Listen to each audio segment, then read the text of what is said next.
kaitannya dengan konteks ekstremisme, gitu ya. Jadi literalisme skriptural, hermeneutika modern, dan pencegahan ekstremisme agama, gitu ya. Bisa dilanjut ya? Terus Bu, tolong. Ini bisa. Nah, jadi Bapak Ibu sekalian, mahasiswa sekalian, ada 3 kata kunci ya di situ ya. Yang pertama adalah literalisme skriptural. Yang kami maksud sebagai literalisme skriptural itu adalah literalisme itu adalah cara baca yang hanya berhenti pada makna harfiah, tekstual kalau kita nyebutnya gitu ya, berdasarkan bunyi teks saja. Skrip itu adalah kitab suci. Jadi sederhananya kira-kira kita artikan literalisme skriptural itu adalah cara baca terhadap teks suci, bukan hanya teks suci, teks apapun gitu ya, yang hanya berhenti pada pemaknaan harfiah. Itu literalisme skriptural gitu ya, dan kita menyebutnya tekstual gitu ya. Lalu kemudian tadi ada kata kunci kedua, yaitu adalah hermeneutika modern. Ya, hermeneutika itu adalah sederhananya adalah ilmu tafsir ya, metode tafsir gitu ya. Kalau kita belajar di semester 1 tentang ilmu Al-Qur'an gitu ya, itu kita akan bahwa sebenarnya di situ juga ada hermeneutika gitu ya. Misalnya kajian tentang asbabun nuzul ya, lalu kemudian Makkiyah dan Madaniyah, lalu kajian tentang nasakh dan mansukh misalnya dalam ulumul Qur'an, itu juga bagian dari hermeneutika. Tapi ada sumbangsi hermeneutika modern nanti dalam tafsir-tafsir klasik. Literalisme skriptural ya, hermeneutika modern ya, termasuk hermeneutika filosofis, ini cara baca tafsir yang melampaui literalisme. Kalau literalisme skriptural itu adalah memahami sesuatu hanya berhenti pada bunyi teks gitu ya, maka hermeneutika filosofis atau hermeneutika modern itu melampaui literalisme. Artinya apa? Artinya memahami itu bukan hanya pada bunyi teks, tetapi pada konteks, gitu ya, konteks, gitu ya, seperti itu. Lalu ekstremisme agama itu kita artikan kalau kita mengacu pada Quraish Shihab ya dalam Wasatiyah yang ditulisnya itu adalah pelampauan batas, istilahnya hulu ya dalam beragama, gitu ya. Ekstrim ya, berlebihan tadi disebut. Nah, kami kata kunci ini menurut hemat kami itu berkaitan, gitu ya.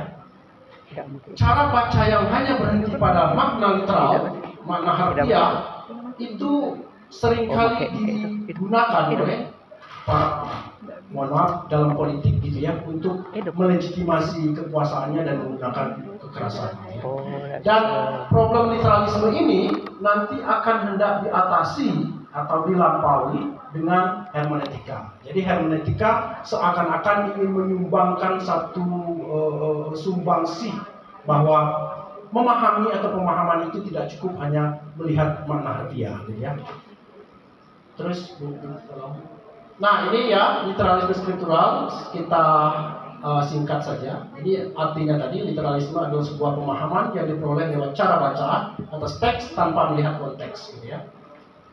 Nah, pembacaan literal menjadi literalisme ketika berubah menjadi keyakinan bahwa makna harfiah adalah makna final yang dimaksud oleh penulis atau pengarangnya.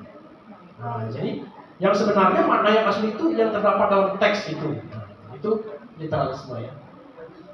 Nah, ini ada asumsinya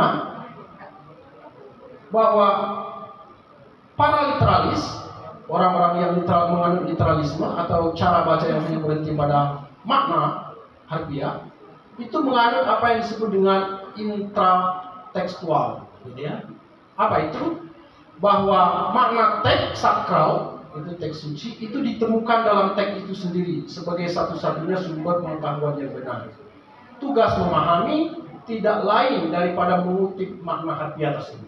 Nah, gitu ya. Jadi tidak ada makna lain di luar teks, tapi makna yang sebenarnya itu apa yang berdasarkan bunyi teks itu. Ya. Terus, ya ini contohnya literalisme ya pada tahun berapa itu Bom Bali ya, mereka menggunakan atau bayat 5 misalnya untuk melegitimasi kekejiannya terhadap pemusnahan orang-orang yang tidak berbeda tadi katakan itu ya. ada teks ya kalau arti Indonesia, maka bunuhlah orang-orang musyrik di mana saja kamu jumpai mereka, gitu ya. Kalau itu mau kita tafsirkan secara tekstual, kita kira-kira akan mengarah pada yang namanya radikalisme. Dalam hukum itu selalu ada yang namanya bunyi hukum dan semangat hukum ya, Bapak Ed ya, orang hukum gitu ya. Jadi kalau ada misalnya fankihu ma tabalakum minan nisa'i masna wa thulatsa wa ruba gitu ya. Nikahilah perempuan itu 2, 3, 4 gitu ya. Itu bunyi hukum. Ulangi. Tapi semangat hukumnya siji. Baik. Semuanya mengatakan. Nah, literalisme sebagai sumber tekstual ekstremisme agama. Nah, jadi cara baca yang hanya berhenti pada makna harfiah itu memang berdampak atau mempengaruhi terjadinya ekstremisme.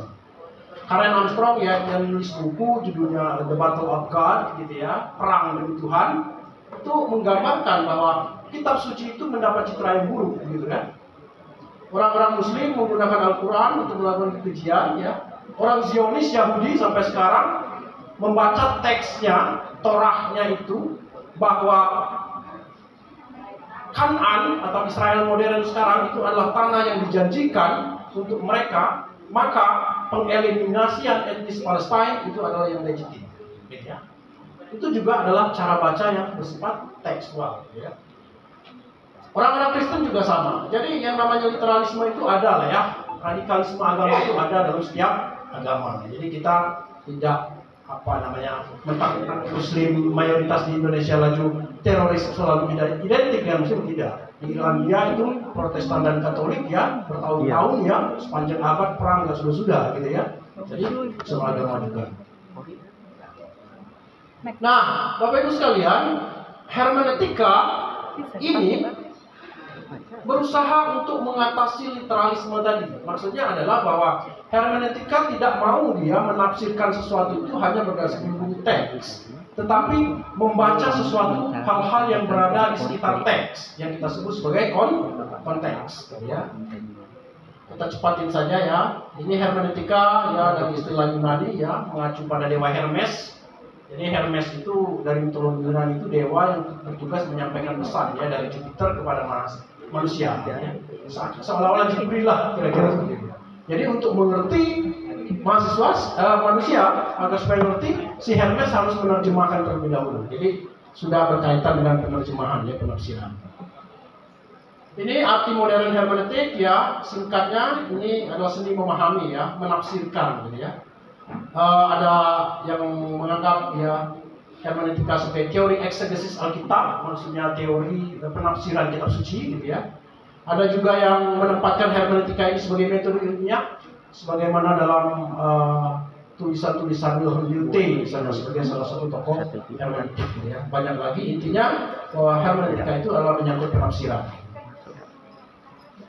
Ini 3 jenis hermeneutik, kita lewat saja. Ini penerapannya ya. Hermeneutika diterapkan dalam sejarah, dalam hukum, dalam agama. Dalam agama misalnya ini ada interpretasi terhadap ayat-ayat jihad, interpretasi terhadap ayat-ayat perempuan misalnya ya. Dulu perempuan ditafsirkan sebagai sosok yang tercipta dari tulang rusuk Adam gitu ya.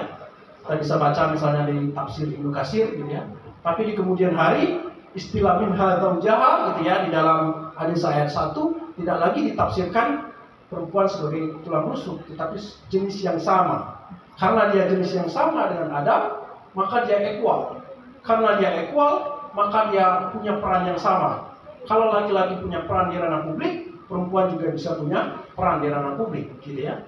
Kalau perempuan punya peran di ranah domestik di rumah tangga, misalnya di dapur, di sumur misalnya, gitu ya.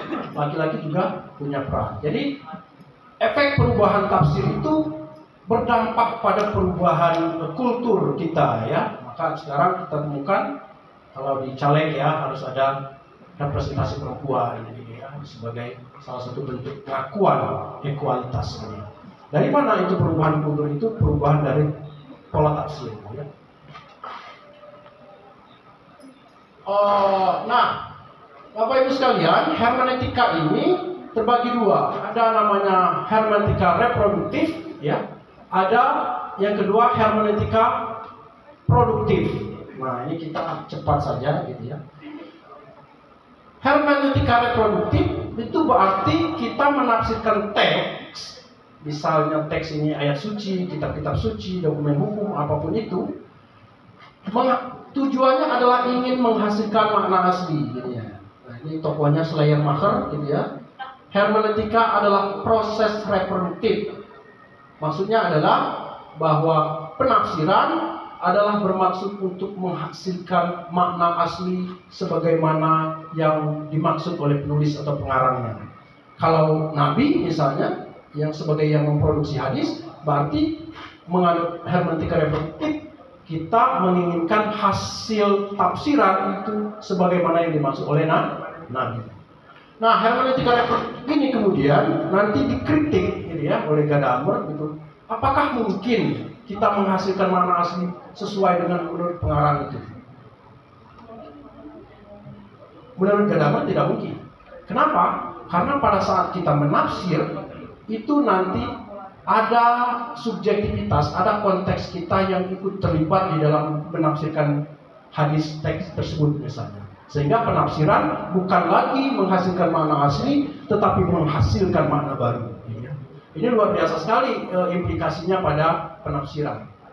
Kalau kita tidak mungkin menghasilkan makna asli, gitu ya, sebagaimana pengarang, sebagaimana teks, itu berarti makna itu selalu baru.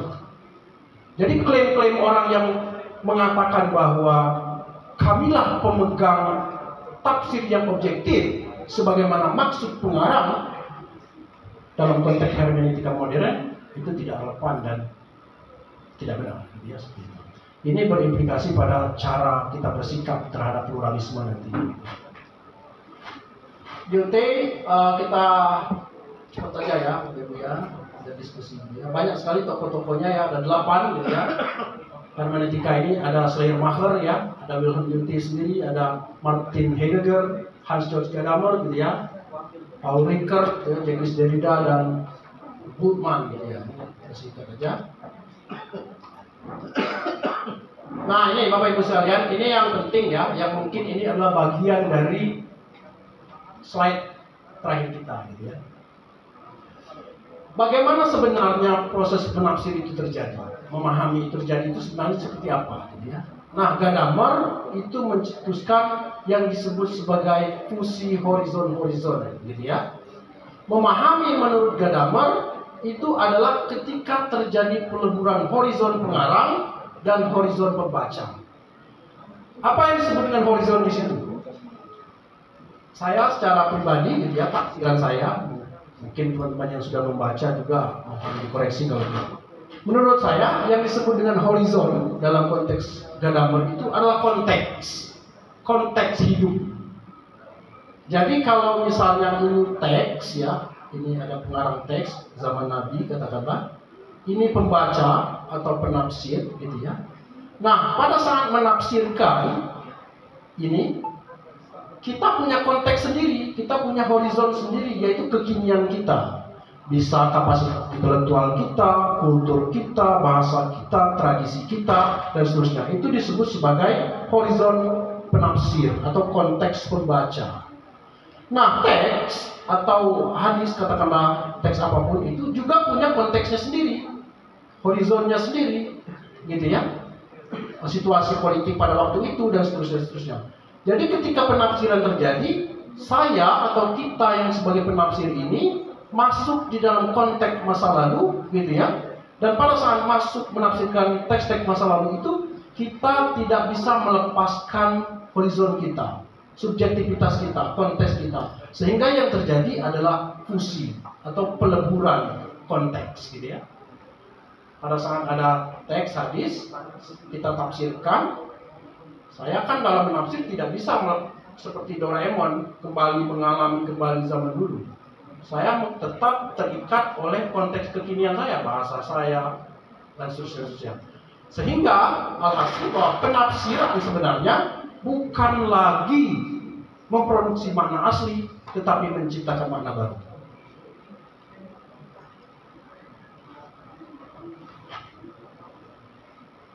Nah, saat menafsirkan, penafsir tidak melepaskan horizon kekiniannya.